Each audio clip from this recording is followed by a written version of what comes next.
मानव मुक्ति मंच के सभी दर्शकों को हमारा अभिनंदन। जैसे कि आप सब जानते हैं कि हमने अपनी पिछली video the final truth part 1 में आपको नास्ट्रेदामस और उसके महान मुक्तिदाता या शायरन सेलिन के विषय में बताने का प्रयास किया था कि क्यों नास्ट्रेदामस ने अपने मुक्तिदाता का संबंध अपनी प्रोफेसिस में मसाया से जोड़ा है या क्यों उसे सेकंड कमिंग कहा है। आगे बढ़ने से पहले अगर आपने यह वीडियो नहीं देखा है तो हम उसका लिंक अपने डिस्क्रिप्शन बॉक्स में डाल रहे हैं ताकि आप पहले उसे देखकर अच्छे से समझ सकें और फिर आगे बढ़ें। तो चलिए उसी द फाइनल ट्रुथ की सीरीज़ को आगे बढ़ाते हुए प्रस्तुत है the final truth part 2। Part 2 को समझने के लिए पहले आपको यह समझना होगा कि जब भी कोई मनुष्य धरती पर जन्म लेता है तो उसका जन्म ग्रह और नक्षत्रों की स्थिति में होता है और उन नक्षत्रों के अपने अपने तत्व भी होते हैं।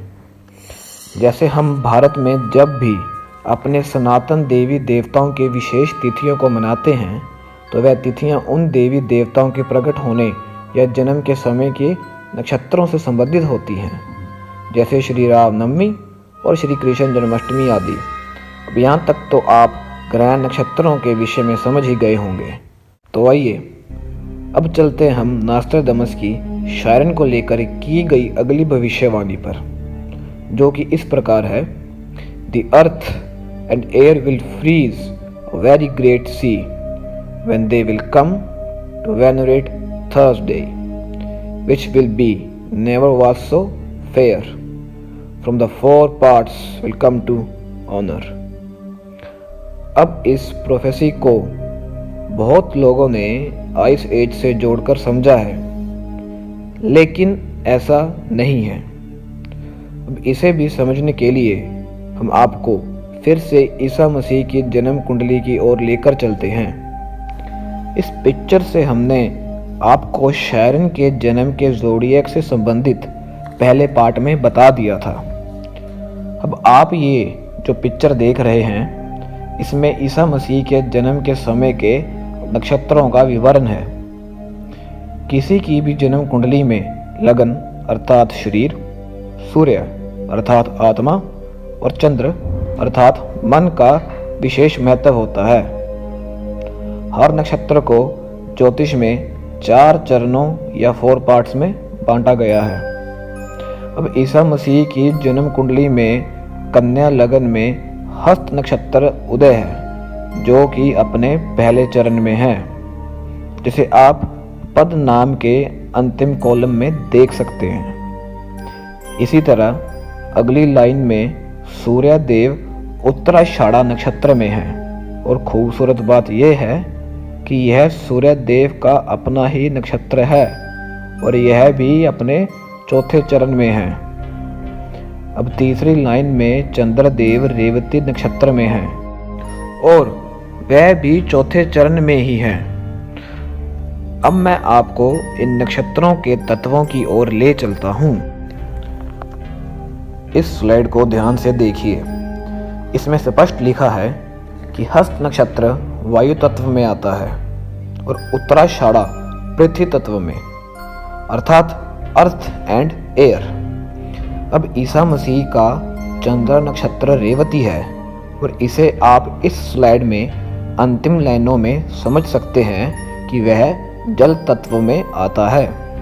आशा है यहाँ तक आप अच्छी तरह से समझ गए होंगे।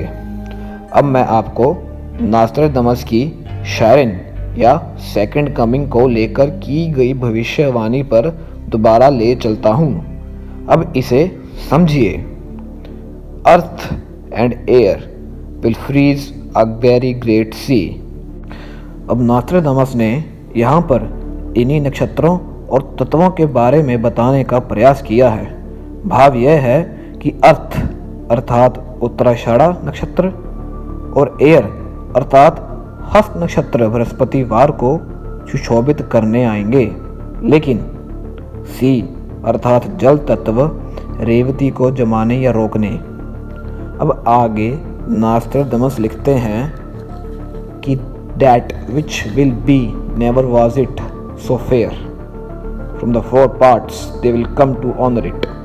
अर्थात जो इतना उचित कभी नहीं होगा और वे 4 पार्ट्स में इसका सम्मान करने आएंगे। यहाँ नास्ट्राडामस ने मुक्तिदाता या शायरन सेलिन के जन्म के नक्षत्रों की ओर ही इशारा किया है कि उसका जन्म बृहस्पतिवार को उसी कन्या लगन हस्तवायु नक्षत्र और सूर्यदेव भी उत्तराषाढ़ा पृथ्वी तत्व नक्षत्र के भी 4 पार्ट में होगा और चंद्रदेव अर्थात जो ईसा मसीह की कुंडली में जल तत्व रेवती नक्षत्र में चौथे चरण में थे, वो चंद्रदेव सेकंड कमिंग या शायरन की कुंडली में किसी और नक्षत्र में होंगे, क्योंकि नास्ट्राडामस ने सी को फ्रीज करने की बात की है।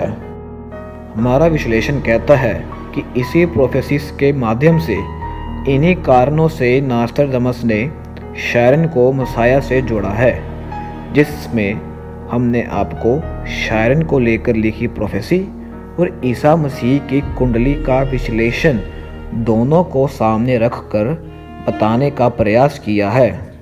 आशा है आपको हमारा पार्ट 2 पसंद आया होगा। आगे आपको कुछ इसी प्रकार के विश्लेषण के साथ और भी जानकारी देंगे।